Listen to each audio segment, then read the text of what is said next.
You're listening to the Fertility Docs Uncensored podcast, featuring insight on all things fertility from some of the top-rated doctors around America. Whether you're struggling to conceive or just planning for your future family, we're here to guide you every step of the way.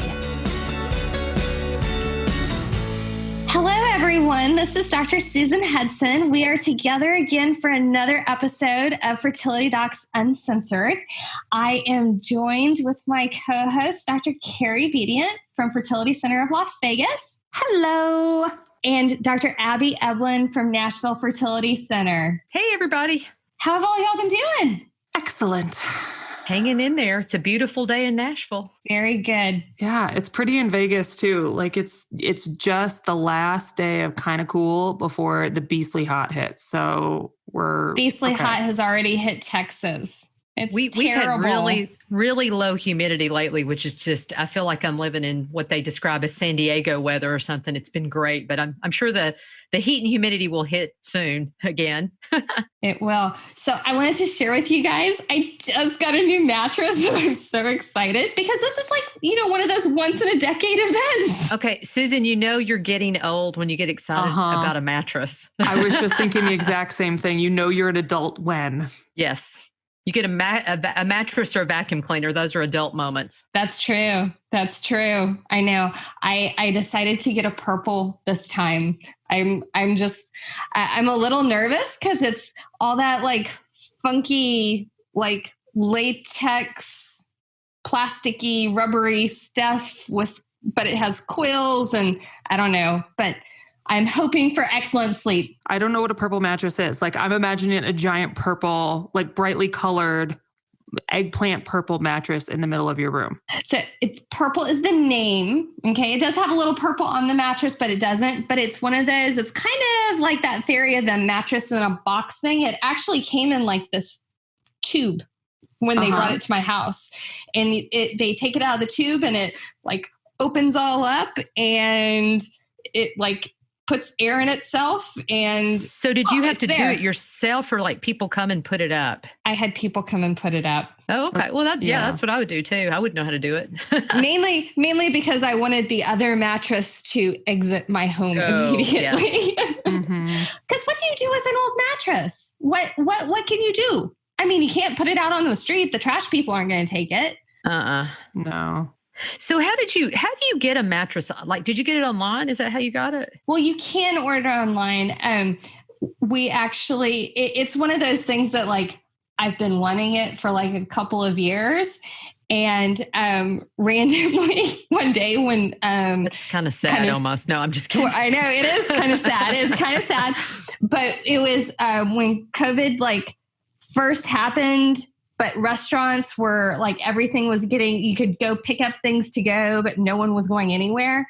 That was your moment to order the purple mattress. That was my moment to order the purple mattress because we were running ahead of time to pick up our to-go food.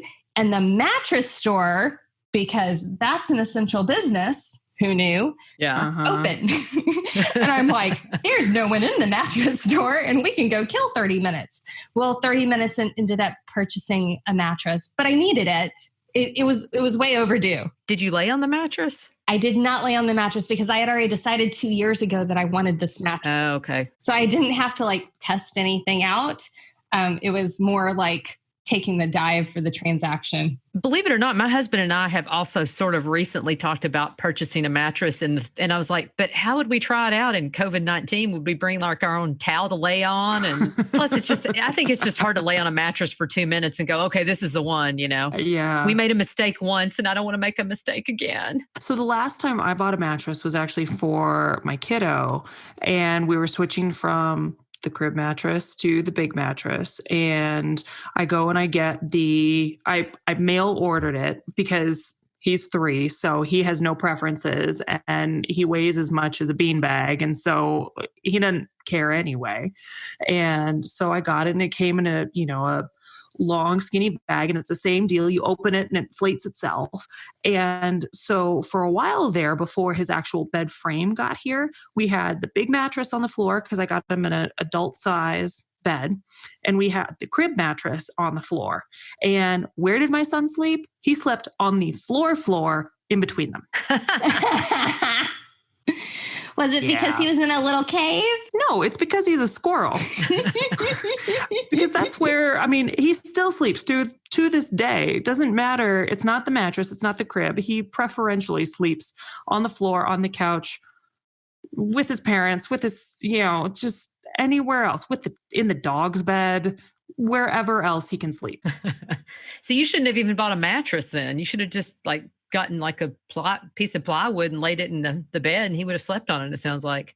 Pretty much. It would have gotten the same use. Totally the same use. So Susan, you've not slept on your purple mattress yet, is that right? I have not. I'm actually sitting on my purple mattress recording this right now. Because that's the closest I'm going to come for about another, 9 hours. I think we need to have an update about the purple mattress, how it's really performed for you and if you really like it or not. Mm-hmm. My own personal experience was I got a mattress that was a really nice mattress and it felt great. And it's really just too soft is the bottom line. But once you've invested a ton of money in a mattress, you're like, okay, we can't give it back now, so another couple years. It has it has like 120, either 90 or 120 day guarantee. So I really think what I need to do is put on my calendar like 10 days before that, guarantee deadline. Cause otherwise, my mind will be in another place. But how do you put that in a mail in an envelope and return it? Like, how do you take the air out and suck it in and go and then put it back in the mailbox? That's part of the reason I went to the mattress store instead of ordering it online, because I can go to the mattress store and say, I don't like it. You come get it. And so then smart. I get to get something else, because I've had my brother-in-law actually had bought a mattress in a box that was supposed to be like returnable, but they're like almost impossible to return. And then the caveat is, on a lot of these stores, that if you can't return it, you can donate it. The problem is you can't donate a used mattress anywhere. Yeah. No. And so it's one of those, like, I was trying to avoid I don't like it. Now I'm stuck with it. Yeah. Okay. I have one last question. I really had no idea that I had so many questions about mattresses, but so you both said something about rolling out your mattress and it just blows itself up. Is it like mostly air, or I don't get vacuum packed. When they seal it, they roll it up tightly and then they vacuum pack it. So as soon as you cut the vacuum seal, all the air goes whooshing in and it goes bloop, and it plumps up. And it's just like a regular mattress when it plumps up? Uh-huh. That is bizarre. Wow, that is weird. It's amazing. It's the most amazing use of suction since the last most amazing use of suction. Okay. Somebody more clever than I would have known. We won't go there, Carrie. It is a Fertility Docs uncensored, but we're going to move on after this. We're not quite that uncensored, apparently. Okay, our guest is giggling right now. So I was going to say, why is it always me? Yeah. That's why we have you, Carrie. That's right. Before we hop into our question of the day, I would like to introduce our guest. Our guest is Melissa Gunst. She is a former and going to be hopefully future again patient of mine. And she has a very, very interesting story, which we will get into. But I wanted to introduce her first in case she had some input as well on our question of the day. So our question of the day says, I am lucky enough to have 2 wonderful children, but I've also had 1 miscarriage after an FET and 2 successful FETs. I'm getting ready to have gastric bypass next week, and I'm hoping that after I get to my goal weight and maintenance that we could try another FET. What are your thoughts about having an FET after gastric bypass surgery? So, Carrie and Abby, what are your thoughts? I think it's a great thing. I think it depends a little bit on the amount of weight you have to lose, because, in reality, if you have to lose a lot of weight, and generally in our practice, and I'd be interested to see what you guys do in your practice, we set kind of the bar at a BMI of 37 for patients. And we just feel like that's a safety thing. It's not punitive. We're not trying to make people feel bad about their weight, but we just feel like from the standpoint of safety, we can see better if someone has a BMI of 37 or less. And so, sometimes when I see patients who are maybe 100 pounds overweight, it's not to say that you can't do that by, diet and exercise and all that. But I think when you get into really, really excessive amounts of weight that need to be lost, I think gastric bypass can be a good option. And patients lose weight quickly. You have to wait about a year, though, generally speaking, before you can get pregnant. So that's one of the downsides to gastric bypass. What are your thoughts, Carrie? So we've got a similar requirement. Our BMI is a little bit higher. It's about 40, but it's for the same reasons. It's safety when you're going to do a retrieval, particularly because most IVF centers are in outpatient surgery centers. The concern is that you don't have the same kind of backup. And so you don't want to get into trouble in an outpatient center. And you are more likely to get into trouble when your visibility is poor and your airway is a little bit more difficult to manage. And so with gastric bypass, it does help people who have a higher number of pounds to lose them. It is a long-term weight loss solution, but it does require a lot of commitment from all angles, not just the patient, but the docs, the nutritionists, and everybody working with them. You do have to wait for the weight to stabilize. So we make sure that our patients have a clean bill of health from their surgeon and dietitian as well, because we want to make sure that weight has stabilized and they're not acidotic, or like in metabolic acidosis as they're going through it, or ketosis, because that's not a particularly helpful growing environment for a brand new fetus. But it can be a very helpful solution. Yeah, I think gastric bypass is one of a number of different solutions for weight loss. And some people need to have a surgical option. Not everyone does. Melissa did not choose a surgical option. She did it a different way. And we'll kind of get into that. But I think we have a little bit more generous of a cutoff for our BMI of our patients. We currently have 45, but it's for the same reasons. It's safety, being able to see, we're, especially for egg retrievals, we're very close to some very important blood vessels that we really want to avoid, and we need to have good visualization. And you guys, you're in a maintain the airway. Hospital setting too, Susan. You so. Do. We are actually in an outpatient. We are affiliated with a hospital. We're across the street from a hospital, but we are actually in a surgical center. But the suite that we are in, has like a full anesthesia machine, and it's as close to being in a hospital as you can get without actually being there. So we have that as our policy and that type of thing. And there's very good data to say that having that extra weight can definitely contribute to, not getting pregnant, having those recurrent losses, and it having a big impact. And when you go into your doctor and you're having that conversation, which is never an easy conversation to have. It's an important one, because the health and safety of both mother and baby are always kind of foremost in our minds. So I'm going to kind of let Melissa tell us a little bit about her story. Melissa, do you remember the first day we met? I do. And I remember one of the first things we talked about with that. So when I started seeing Dr. Hudson, I want to say 250 pounds at the time. And I had just seen another reproductive endocrinologist earlier in the week. And they told me they wouldn't even talk to me unless I had gastric bypass. And at that time, I did not want that as an option. So one of my first conversations with Susan was, hey, we're not going to talk about the weight issue.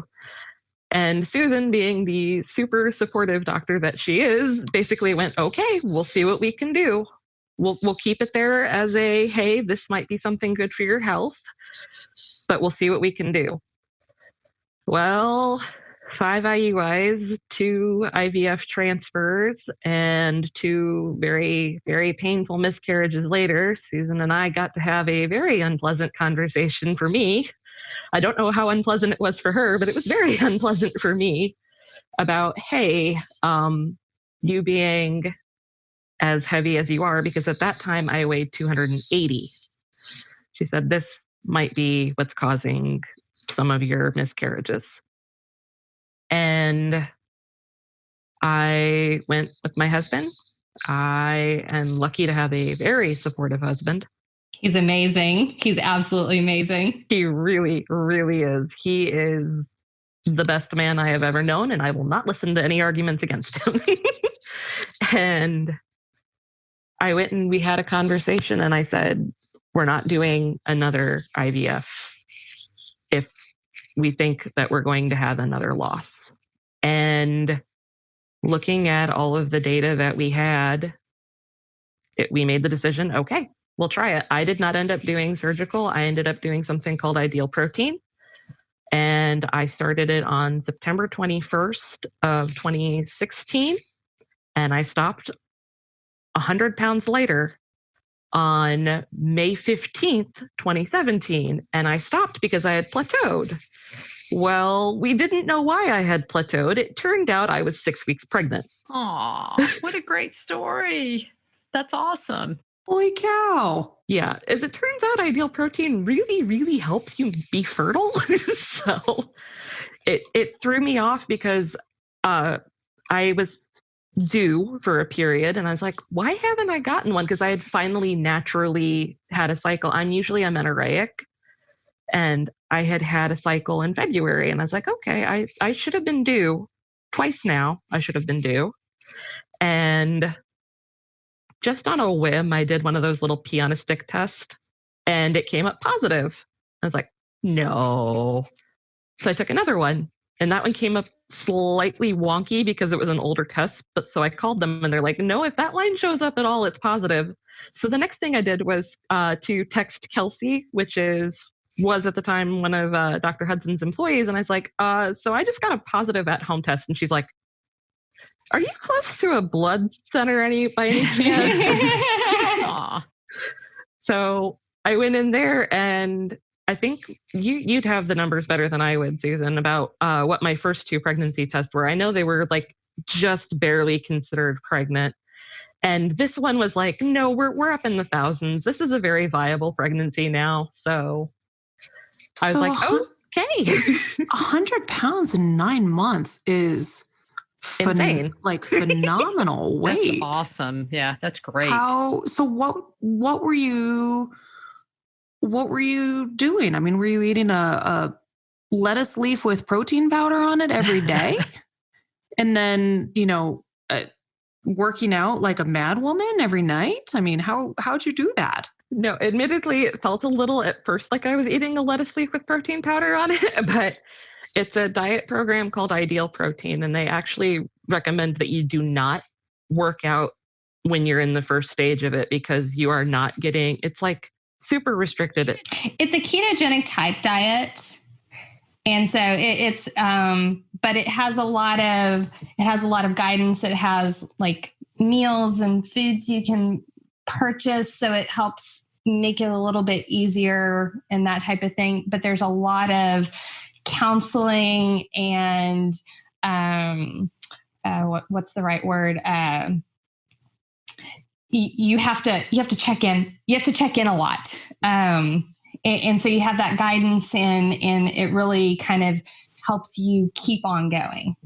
So Mel, I'm interested to know, when I talk to patients sometimes about weight loss, and by the way, it's a really uncomfortable conversation from our end too. You hate to have that conversation, but I always say, if as your doctor, I can't talk to you about it, then who can? And, it's important for us to make sure that we're open with our patients and let them know that really can make a significant difference. But, a lot of times when I talk to patients, they really want to lose weight. But what was different for you when you finally made up your mind and said, okay, I'm ready to go? What kind of clicked in your brain? Or I guess from a counseling standpoint, what could we do as physicians that would help people kind of make that next step and really start trying to lose weight? So the big thing for me was actually, like I said at the beginning of my little spiel, I had 2 miscarriages. One was a biochemical pregnancy. From what I understand, the embryonic sac never even formed. Mm-hmm. The second one for me was just heartbreaking because it was my second transfer. It should have been my first daughter. I actually have her ashes in an urn over here. That's what I keep looking off camera at as I'm looking at her urn over there. And I remember bringing her remains to Dr. Hudson to confirm that that was indeed my daughter. And it wasn't that day. It was about a week later, Dr. Hudson called me for a follow-up, and I came in there and I'm like, I can't go through this again. I can't. I just can't. Her words to me were, tell me anything I can do to make this not happen again.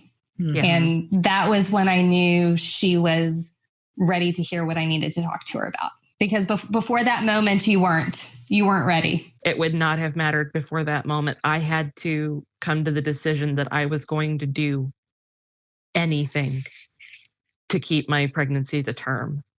Because it's one thing if it's biochemical. Yes, I was very sad at the loss of my son, but this was, I called Dr. Hudson in tears because I had just started bleeding profusely, and I'm like, I can't go through that again.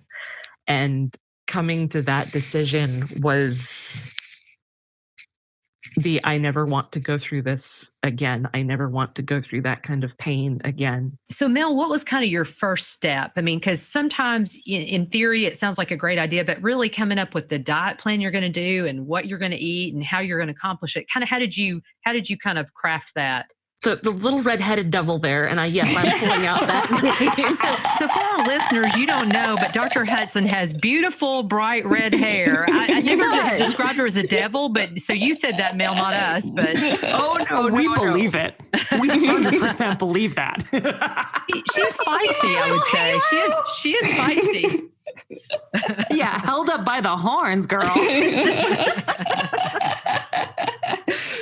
But yes, the redheaded devil was like, here, you're going to go talk to Kelsey. And Kelsey was the one who had to break the news to me.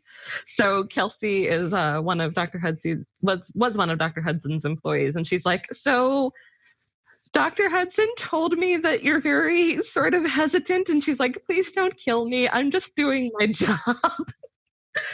Because she's like, I'm going to tell you awful things like you can't have caffeine. Okay, whatever. I was caffeine free for 2 years at that point. You have to follow this set of things. Okay, I can do that. No onions. What? The hell do you mean I can't have onions? They're too high in natural sugars. I wasn't allowed onions. I wasn't allowed fruit. It was mostly protein and vegetables. And when I say mostly, I mean entirely protein and vegetables. For 9 months. And every time I went in there, and I'm not gonna lie, every time I went in there for the first 3 months doing those checkups, I'm like, that redheaded devil, I am going to have words with her. So that became the running joke to get me through it, is I'm going to show the redheaded devil I can do this. Wow. And she did, and got the best present in the world, didn't you? I did. It was she's really an angel, like she said. She's a redheaded angel. It just depends on which way she's facing for the day. Which shoulder I have. Yeah. So afterwards, I mean, pregnancy, weight gain versus loss in pregnancy, all bets are off because it's a hormonal free-for-all, and it's the water weight, and afterwards, and you're breastfeeding, and you're not sleeping, and yada, yada, yada. I mean, it's a zoo. How did you approach it once you had a newborn? Did you keep up with anything, or did you just go like, no, I can't, because you got to survive? So my OB, I actually talked to my OB about it, and she was like, you can't do this and breastfeed. She's like, you got to pick one or the other. And I had made the decision early on in my pregnancy that I wanted to breastfeed if possible. So it is actually kind of funny. I had this so I was down to 178, 179, and I got pregnant. And right at the end of my pregnancy, I was up to 230. And then I had Alexander. And before I left the hospital, I was down below 200 again. Mm-hmm. So yay for all the water weight. Yeah. I was like, okay, cool. And baby weight too. And water weight, baby weight. He was a little chonk. I didn't tell you that. So he came at 37 weeks because I was starting to develop preeclampsia, and they were going to do an ECV. They were going to try to turn him because he was still transverse. Oh. And when they did the ultrasound on him, they're like, he's got a cord wrap. I'm sorry. You get a C-section. Have fun. So, but healthy baby. That's what's important. It is what's important. He came out 3 weeks early at 7 pounds, 7 ounces. Oh, and wow. 20 inches already. And I was like, okay, you didn't need any more time in there. So, but yeah, when I was done with that and I went to my first follow-up, I'm like, okay, well, I'd like to get back down the rest of the way. And she's like, you can't do this diet and breastfeed. You need to be eating healthy fats. You need to be eating some dairy. You need to be, I was like, okay. So I had started seeing a dietitian while I was pregnant, and she wanted me to go to a 1,200 calorie a day diet while I was breastfeeding. And then my OB said, no, you can't do that either, because that's apparently very unhealthy. And I was like, okay. So I've actually been, since I can't do IP right now because just the joy of COVID, I'm sorry, I'm not going into anyone's office right now. I've been doing everything virtual. So I'm instead doing my own at-home version of Weight Watchers to keep everything in balance, which is why I have not ballooned back up to 280 pounds. That's great. That's awesome. Now, how old is your son? He's 2.5 as of 2 days from now. So you've kept your weight off for a couple of years then. That's great. That's awesome. My husband, on the other hand, has not lost his baby weight. Not from a lack of trying on his part, but he has not lost his baby weight. Well, and that's amazing, Mel, because a lot of times I always say as females, it's really hard because you have to put on this weight for pregnancy, and then you have the baby, and then you have extra weight, and it's just, with each pregnancy, sometimes it can get harder and harder to lose weight. So that's huge that you've been able to keep your weight off, because a lot of people, once they have that weight from pregnancy, just never get it back off again. But it sounds like you're really, really determined, and that's great. Oh yeah, I want the second kid. I'm going to be 32 in October, which is by no means old, as Dr. Hudson will point out, because I used to complain I'm getting old because I was almost 30. But 32 is by no means old, but there's a history of birth defects in my family after the age of 30. One of my brothers my brother has autism. I had some fun things going on internally when I was born, and Dr. Hudson's well familiar with the fact that I have, an ovary that likes to hide behind everything else. So that kind of thing. It's like, well, I'd like to be done having kids by the time I'm 36-ish. We'll see how that goes. And like I said, we were planning on calling Dr. Hudson pre all this fun quarantine stuff. I haven't left my house since March. So That's all right. We'll get to that. I know.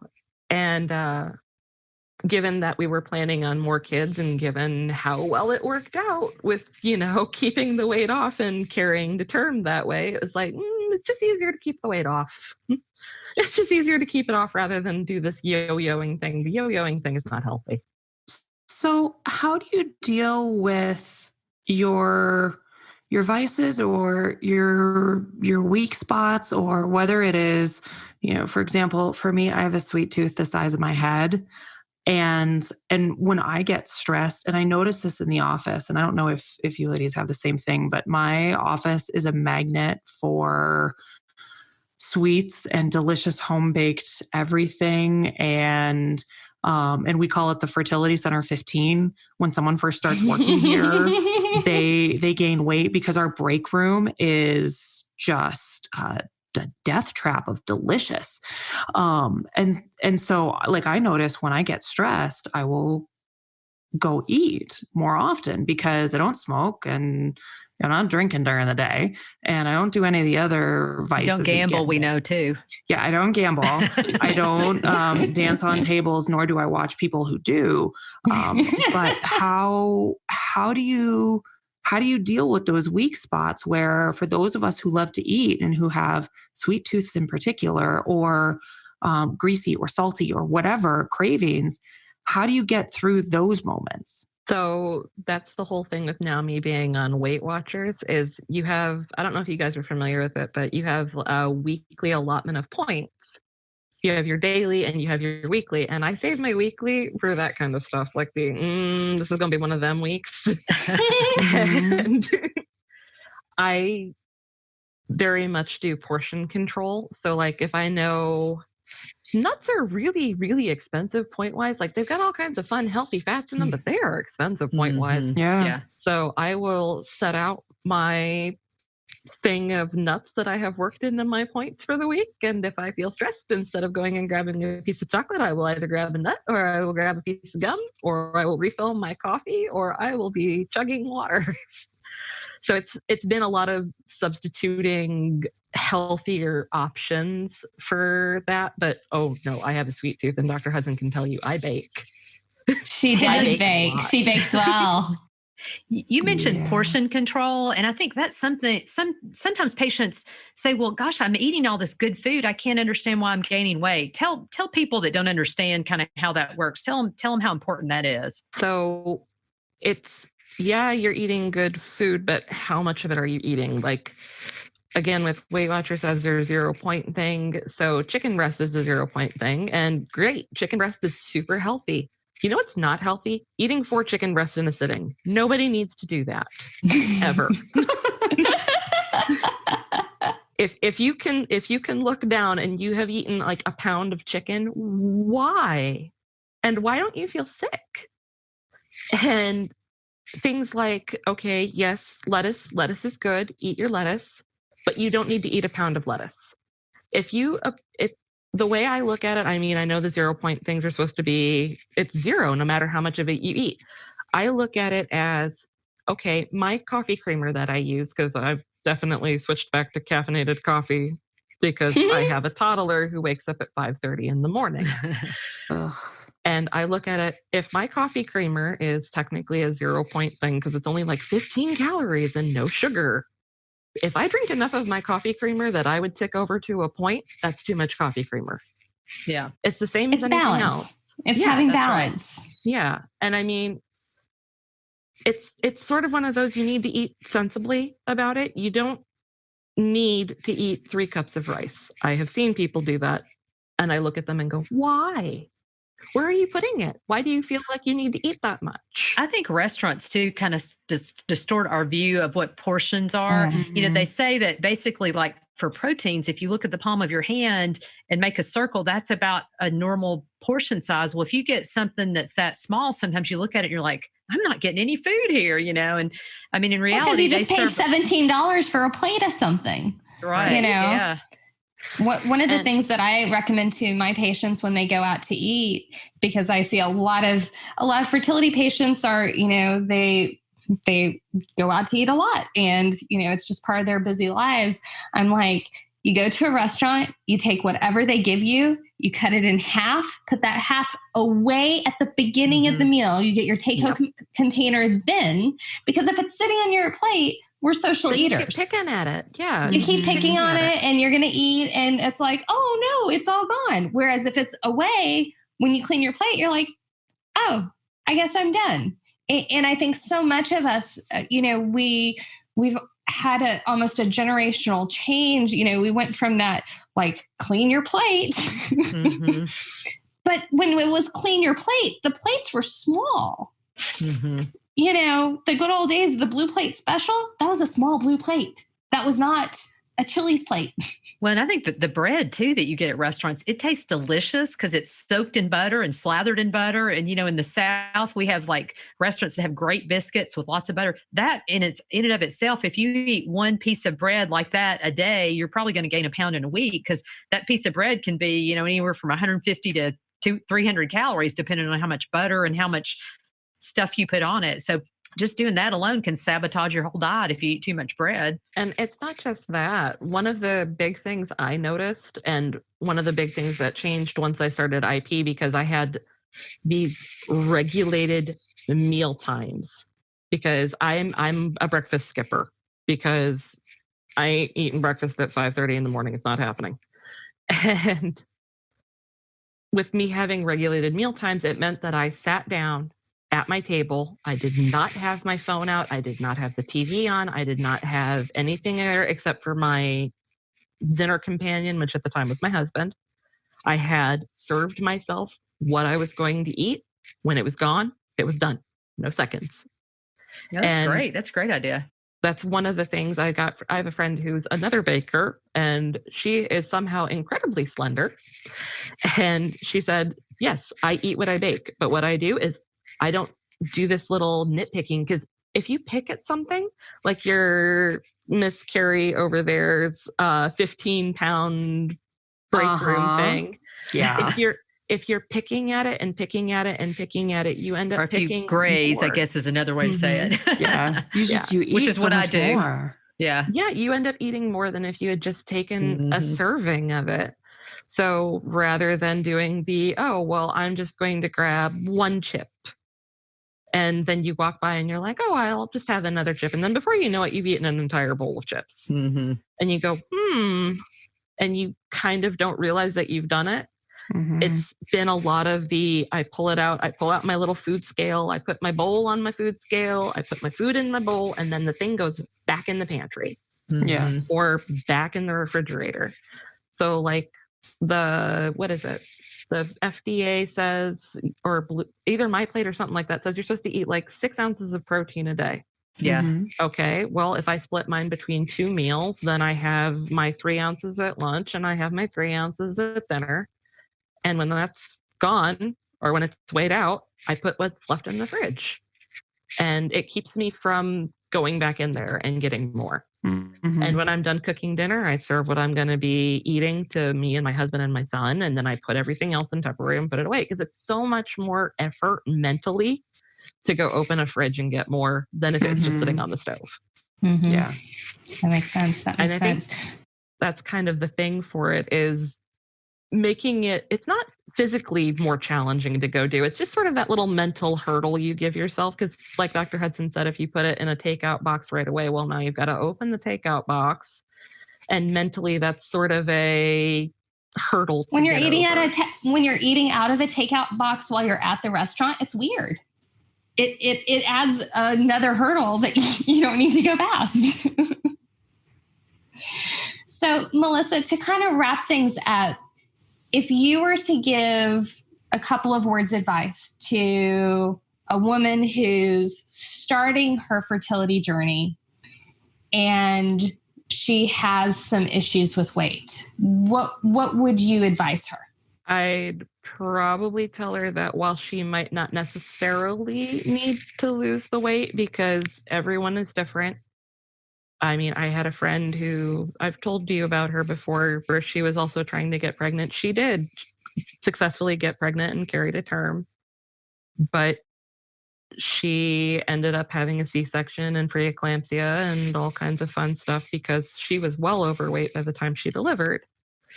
And yes, you can get pregnant at a higher BMI. You can carry to term at a higher BMI, but that is a lot more risk than you need to put either yourself or your child at.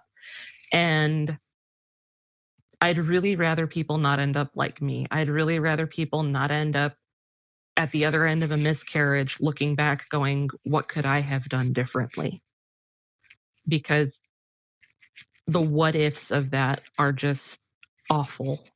That's not something you ever want to be asking yourself, is what could I have done differently?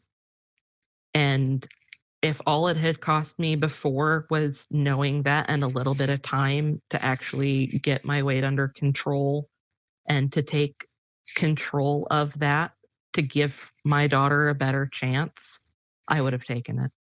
No question. So that's the best I can give. Sorry for the heavy under there. Those are beautiful words, and that's exactly why you were the first person I thought of when we wanted to bring some light on this subject. And I thank you from the bottom of my heart for not only trusting me with your journey, but thank you for coming here today and sharing your story, because I know it's a story that touches a lot of women out there. Yeah. I'm more than happy to. Like, I look at my little boy every day and I'm just so thrilled that I have him. Even with the, oh, why are you waking up at 5:30 in the morning? Even with the, he found the bag of prunes and ate the entire thing. Oh, no. Even with the, why is there a peanut butter sandwich under my couch? Every time I look, I may not always like what he does, but I definitely always love him. And I am wonderful. I'm so glad that even though it was a hard conversation and a hard journey, that I'm on this side of it now. Absolutely. Absolutely. Well, That's great. Thank you for being here. Thank you to our audience for listening, and be sure to tune in next week for more. Also, be sure to subscribe and leave us a review on iTunes. We love to hear your ideas and opinions. You can also visit us on fertilitydocs.uncensored.com to schedule an appointment with any of us or to submit specific questions about fertility. All the questions will be answered on the podcast anonymously, so don't hold back. The more embarrassing, the better. All right. We'll talk to y'all soon. Come back next week. Take care. Bye. Bye. Bye, everybody.